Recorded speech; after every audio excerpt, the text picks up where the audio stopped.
दोस्तों ये है मिडिल ईस्ट, या दूसरे शब्दों में कहूँ तो ये है मुस्लिम वर्ल्ड।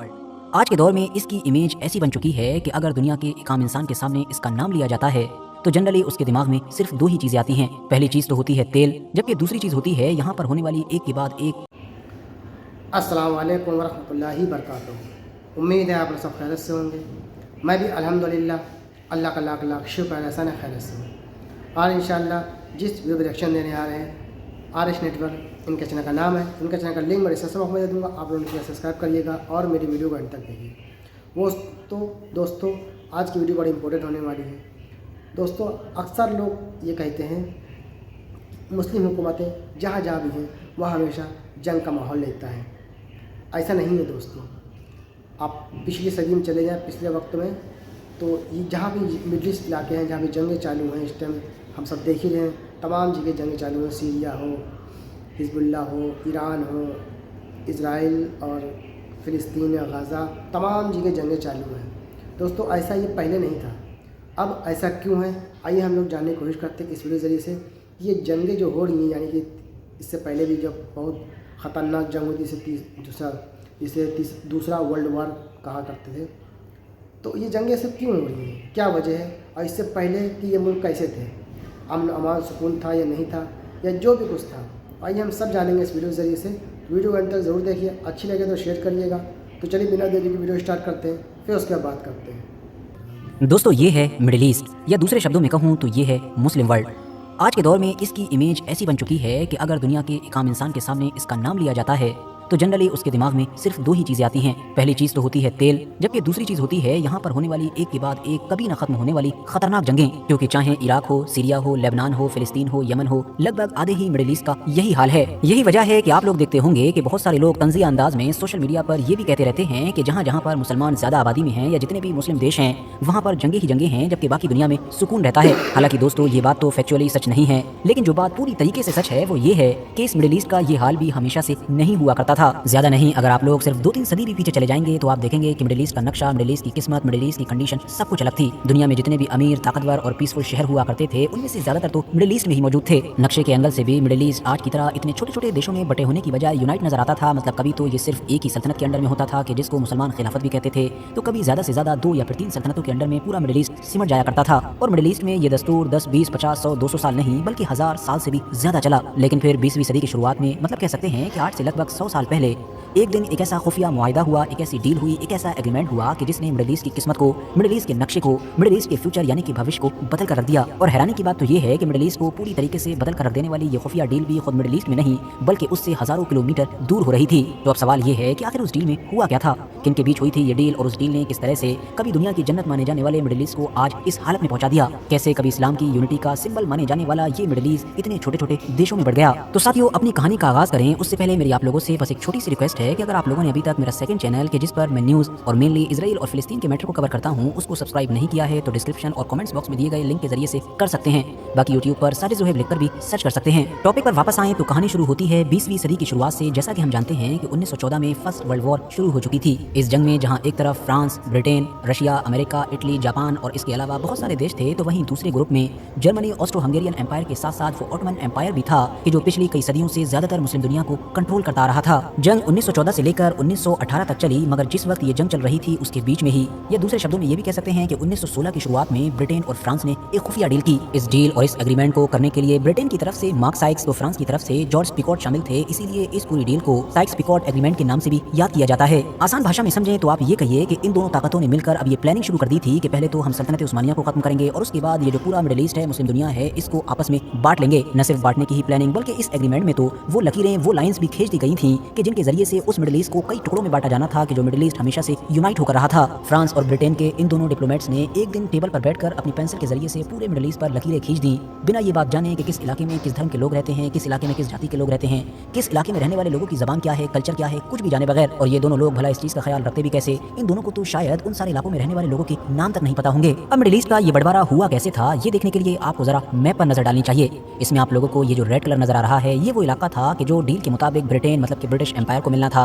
इसमें से भी ये जो दो कलर नजर आ रहे हैं, मतलब एक डार्क और एक लाइट, तो समझ लीजिए कि जो तेज वाला लाल है उसका मतलब है कि पूरी तरीके से ब्रिटेन उस पर कब्जा करेगा, वहां पर रहेगा, जबकि जो लाइट है, जो हल्का लाल है, उसका मतलब ये था कि इन इलाकों को नाम की आजादी दे दी जाएगी, मगर इनडायरेक्टली उन पर भी कब्जा ब्रिटिश एम्पायर का ही होगा। इसी तरह से जो ब्लू वाला कलर है वो सारा इलाका फ्रांस के अंडर में जाना था। अब इसमें से जो डार्क है उस पर पूरी तरीके से ही फ्रांस कब्जा करता, जबकि जो हल्का है, लाइट वाला है, उस पर इनडायरेक्टली फ्रांस का इन्फ्लुएंस होता। जबकि जो फिलिस्तीन का इलाका था उसको इंटरनेशनल इलाका घोषित कर दिया, मतलब दोनों में से किसी ने भी अपने अंडर में नहीं लिया, और ऐसा इन लोगों ने क्यों किया था ये भी आप लोगों को आगे समझ में आ जाएगा। हालांकि दोस्तों ब्रिटेन और फ्रांस के अलावा यहाँ पर कुछ और भी प्लेयर थे, जैसा कि इटली, ग्रीस और रशिया वगैरह। इनको भी इस डील के तहत बहुत सारा इलाका मिला, जैसा कि रशिया को टर्की का इस्तांबुल दिया गया, बास्फोरस दिया गया। इसके अलावा रशिया की साइड में ही जो टर्की के कुछ प्रोविंसेस थे वो भी इसके हवाले कर दिए गए। बिल्कुल इसी तरह से यूरोप में बैठे हुए जो इटली और ग्रीस थे उनको भी टर्की के ऐसे बहुत सारे इलाके दे दिए गए कि जो उसकी यूरोप की साइड में मौजूद थे या फिर सेंटर में मौजूद थे। किस्सा मुख्तसर ये कि मिडिल ईस्ट तो बटा ही था, साथ ही साथ आज के दौर का ये जो टर्की नजर आता है ये भी कई टुकड़ों में डिवाइड हो चुका था। मगर साथियों सबसे बड़ी परेशानी की बात तो ये थी कि ये कहानी यहीं पर खत्म होने वाली नहीं थी, बल्कि ये तो अभी शुरुआत थी, एक और भी बड़ा मोड़ आने वाला था।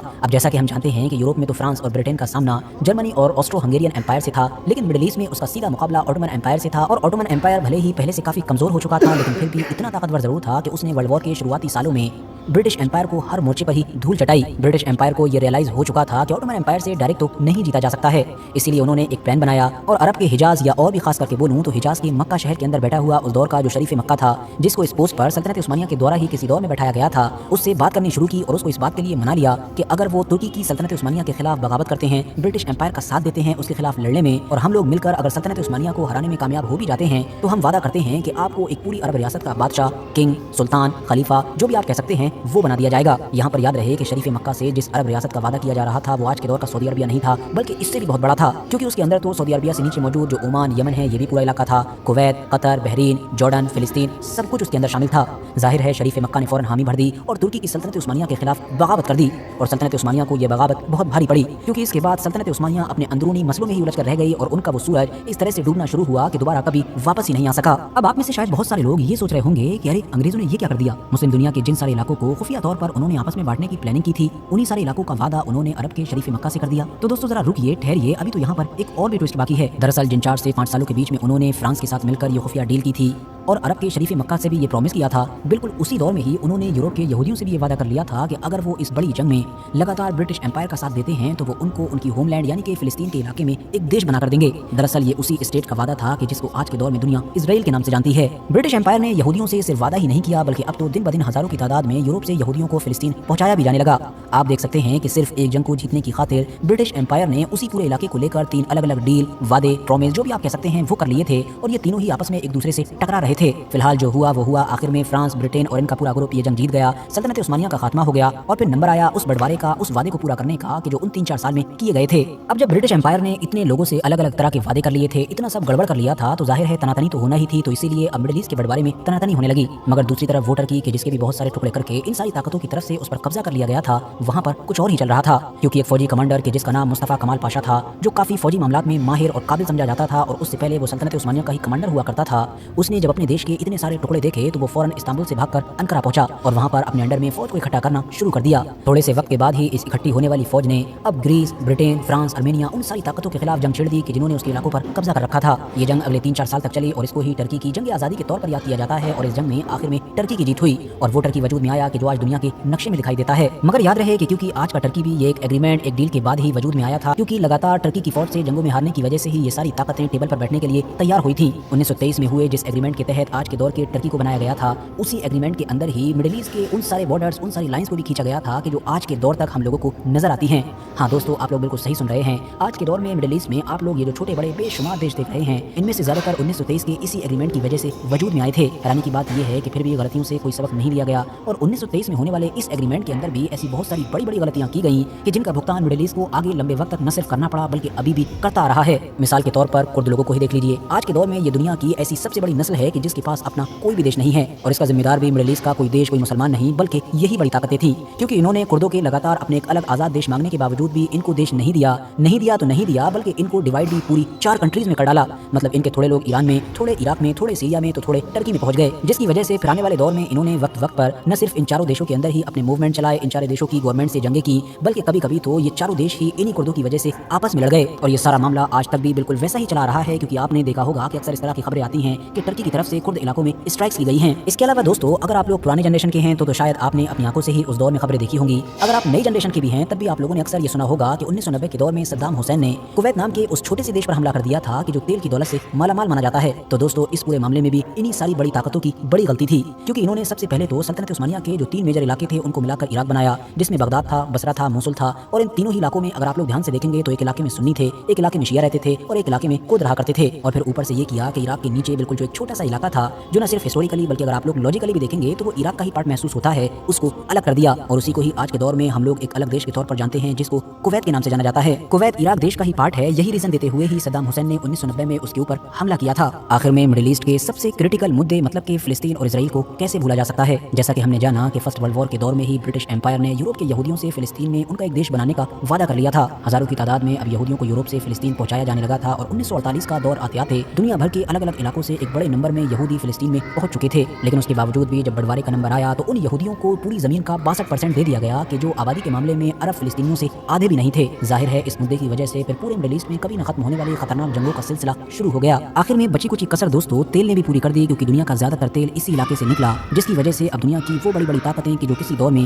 गैर जिम्मेदाराना तरीके से जल्दबाजी में इस इलाके को छोड़कर भाग गई थी, अब उन्होंने एक बार फिर से इस इलाके की तरफ आने की कोशिशें शुरू कर दी। हाँ, वो बात अलग है कि इस बार एक नए अंदाज में, मतलब कभी तो अपनी मनपसंद की हुकूमत बैठा दी, दूसरी हुकूमत का तख्ता पलट करवा दिया, कभी किसी इलाके में कॉन्फ्लिक्ट शुरू करवा दिया और फिर उस कॉन्फ्लिक्ट में खुद कूद पड़े। तो कभी दो पार्टीज के बीच कोई कॉन्फ्लिक्ट चल रहा है तो उसमें बिचौलिया बनकर कूद पड़े और फिर उस देश में हमेशा के लिए बैठ गए, वहां से कभी वापस ही नहीं गए। मतलब किसी न किसी तरीके से इस पूरे इलाके में अपने आप को बनाए रखा। अब दोस्तों, जाने से पहले मैं आप लोगों से भी जरूर पूछना चाहूंगा कि मिडिल ईस्ट में ये जो इतनी जंगें होती हैं, आपको क्या लगता है? तो दोस्तों, ये था हमारा एक्शन जो हमने देखा और आप लोगों को समझ में आ गए होंगे। ये जो सच्चाई है, जो हकीकत है, ये तमाम जो जंगें चालू हैं, ये जंगें क्यों हैं, और ये जो जितने ये मुल्क हैं मिडिल ईस्ट के, ये पहले ऐसे नहीं थे। सब जगह अमन अमान सुकून था, लेकिन अब का माहौल ऐसा हो गया है कि बस हर ताकतवर आदमी दूसरे को दबाने की कोशिश कर रहा है। तो उम्मीद है आपको वीडियो अच्छी लगी होगी। वीडियो अच्छी लगी तो उसको शेयर करिएगा। हम आपसे मिलेंगे नेक्स्ट वीडियो में। तब तक के लिए अस्सलाम वालेकुम व रहमतुल्लाहि व बरकातहू।